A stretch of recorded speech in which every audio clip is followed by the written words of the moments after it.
vamos falar de equivalência patrimonial e alguns outros temas, ok? Equivalência patrimonial, ela surgiu no decreto 1598 de 77, em atendimento à lei das SA, lei 6.404, ok? E ela serve para quê? É o método que vai calcular a equivalência do seu patrimônio ou do seu investimento, tá bom? Então, para que você entenda de uma maneira prática, eu investi 100 mil reais numa empresa. Daqui um ano, esse 100 mil vale 100 mil, vale 110 ou vale 95 ou vale 85, tá? A equivalência patrimonial, ela pode ser calculada quando você é controlado ou controladora, tá bom? Então, se você está controlando alguém, ou se você tem você é coligada ou controlada, tá? Então, se você é coligada ou controlada, você pode fazer a sua equivalência patrimonial na matriz, ok? Então, na empresa mãe, que é a empresa que manda aí, você faz a equivalência patrimonial, tá? Então, a empresa ela pode ser coligada e ela pode ser a controladora. Então, eu posso só coligar, ir lá investir e não mandar em nada, ou posso ser controladora. Eu vou, invisto e mando, ok? E aí, eu calculo a equivalência patrimonial, tá? Mas como se faz o cálculo? Bem, após eu preencher os pré-requisitos de investimento, ok? O cálculo da equivalência, você parte do pressuposto do capital investido, tá? É bem simples. Então, o cálculo é simples, pessoal. Suponha que uma empresa tem um capital de 100 mil, tá? Só que eu investi 65%. Eu sou a controladora, investi 65%, tá? Então, quanto que eu tenho de capital nessa empresa? 100 mil vezes 65%, eu tenho 65 mil, ok? Então, beleza. Ok. Mas vamos a um exemplo melhor. Se essa mesma empresa, esse investimento foi antigo, lá atrás, se o capital dela, esse capital que representa 65% da empresa, valia 45 mil. E hoje vale 65, como nós fizemos a conta. Quanto que eu ganhei? 20 mil. Não houve uma evolução de 45 para 65? Entendeu? Então houve uma equivalência patrimonial. Como o nome diz, equivalência patrimonial, ela serve para equivaler o patrimônio. Para eu chegar com o investimento que eu fiz. Ok? Então, nesse caso, a equivalência foi 20. Por quê? Lá atrás, eu investi 45. Agora, vale 65. Então, eu tenho 20 mil de equivalência patrimonial. Mas também tem equivalência patrimonial negativa. Pode dar prejuízo. E tem que calcular? Tem que calcular. Ok, pessoal? É bem fácil. É só fazer o balanço bem feito que vida que segue, né? Ok? Vamos falar de provisão. Pessoal, provisão ela é uma reserva de um valor para atender despesas que se esperam. Ok? Se o brasileiro soubesse fazer provisão, não tínhamos problemas de pandemia. Ok? Porque basicamente, básico de finanças sempre que eu estiver bem, eu tenho que guardar na bonança para ter na seca. Provisão, ela segue esse princípio. Então, eu vou fazer o quê? Tenho lucro, vou separar o dinheiro para ninguém tocar nele. Os acionistas não vão ver, vai estar escrito lá, provisão de despesa de salário. Acabou. Ele vai saber que é despesa com salário, mas o lucro vai diminuir. Por quê? Porque esse dinheiro não pode tocar. É o dinheiro para pagar a folha. Ok? Então, representa, as provisões, elas podem representar perda de ativo, estimativa de valores e desembolso de despesa. Bem, quando eu faço uma provisão, ela tem um período para ocorrer. Okay? Eu posso ter a famosa provisão para devedores duvidosos, que eu já falei na outra aula. Se ela não ocorrer, retorna-se o valor. Se ela ocorrer, efetiva-se a provisão, ok? E eu faço como? Eu faço a provisão da despesa. Por exemplo, provisão de 13º, de férias, de salário, ok? Tem um CPC que diz que não existe provisão de férias. Porém, pessoal, se faz uma contabilidade até hoje para separar o dinheiro, para quê? Para quê, pessoal? Para pagar as férias. Então, se não for uma provisão contábil, terá que ser uma provisão financeira, tá bom? Então, voltando. Então, vamos pegar um exemplo de uma provisão de uma despesa. Despesa com salário, fiz lá uma provisão, ok?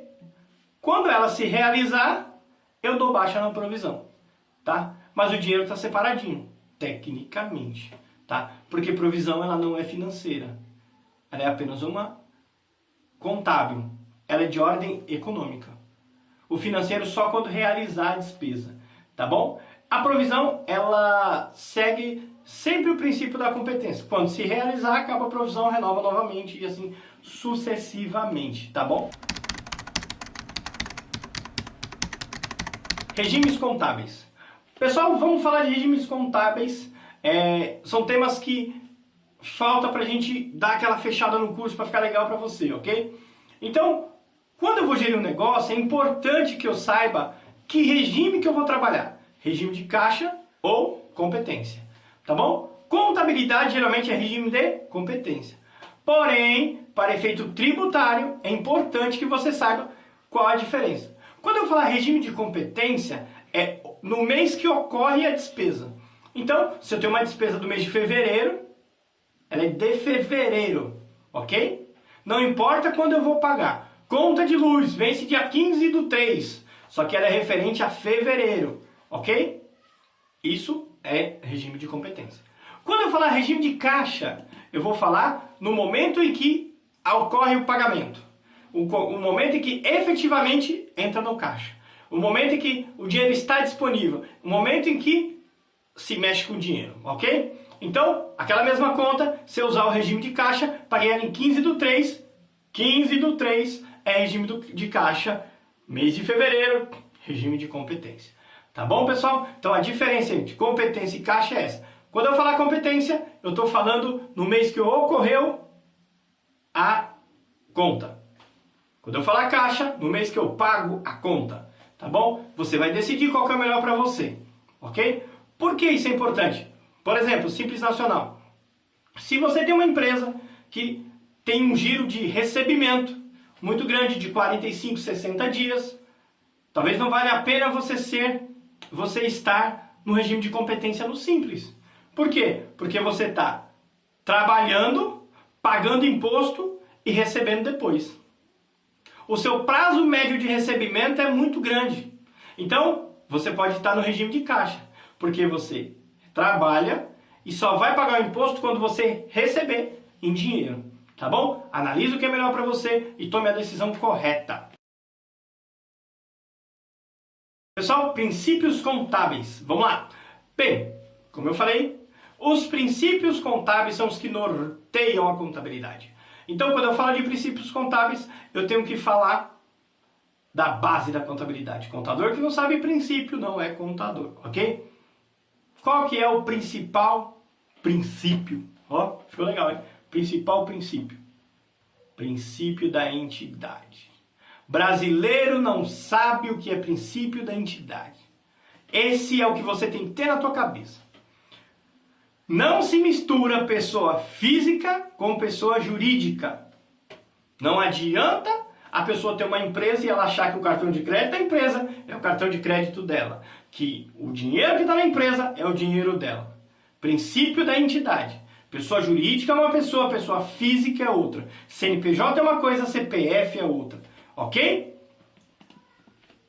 Princípio da entidade, num termo técnico, reconhece o patrimônio como objeto da contabilidade e afirma a autonomia patrimonial, a necessidade de diferenciação do patrimônio particular no universo dos patrimônios existentes, independente se a empresa pertence ou não pertence à pessoa.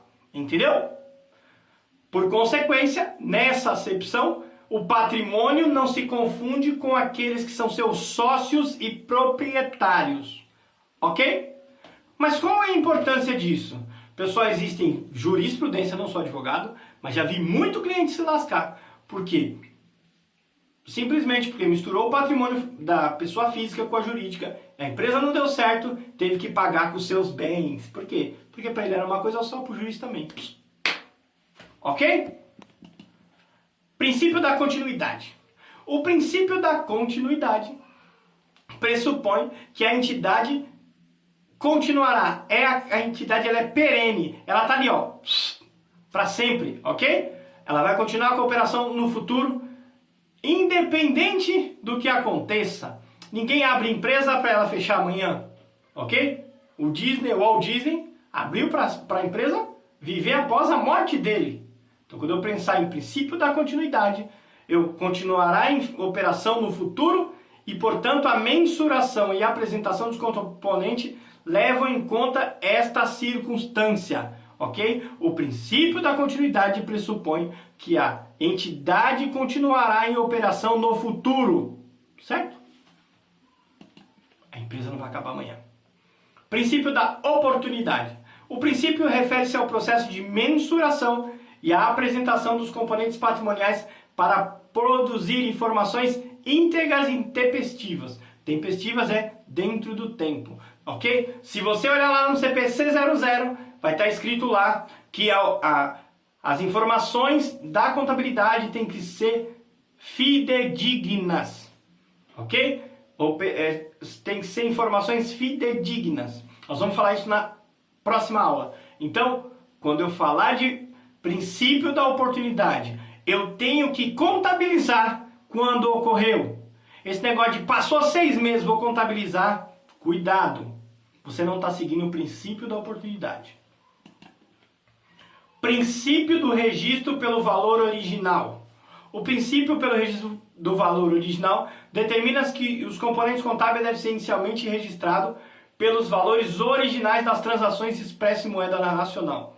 Ou seja, nada de inventar valores que não estão na nota, que não estão no documento, ok? Ajustes serão feitos por teste de impairment, por depreciação e assim sucessivamente, ok? Princípio da competência. O princípio da competência determina que os efeitos das transações contábeis ou eventos sejam reconhecidos nos princípios que elas se referem. Contabilidade é por competência, ok? Não confunda a contabilidade com o regime tributário. Princípio da prudência. O princípio determina a adoção do menor valor. O que é o princípio da prudência? Basicamente da honestidade, né, pessoal?